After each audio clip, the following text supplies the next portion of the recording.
Suspended siya eh. So pag nag-endorse siya, sabi ko, ano yan, that's something to be discussed by the Supreme Court. Constitution. Are you allowed to endorse or not? Kasi you're still a sitting congressman, you're just suspended. Right. So ano ba yan? Yeah, Yun tama, ang tama. isa. Pero I told him, you can't be just the only one. Kasi pagka ikaw lang yan, delikado. So ano na ang susunod na hakbang?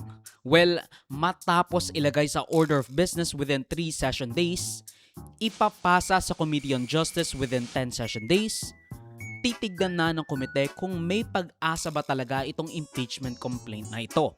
May substance ba siya o eme-eme lang? Kung may substance ang complaint, papasagutin si BBM whether personally, via representative, or kahit hindi magpadala ng emisaryo. Basta, bigyan lang siya ng oportunidad to personally or at the very least, defend himself laban sa mga impeachment complaints na kanyang ikinakaharap. Magkakaroon rin ng hearing para sa mga complainant bago magkaroon ng botohan kung dapat bang i-refer ang impeachment complaint sa Senado o ibasura. Kailangan bumoto in affirmative ang 1/3 ng mga kongresista bago to ibigay sa Senado. Kaya siguro namayat itong si BBM kasi imbes na mabakunahan lang siya, baka totoo ngang ma-impeach siya lalo na at nandun ang pulidong gawa ng Makabayan Bloc laban kay PBBM.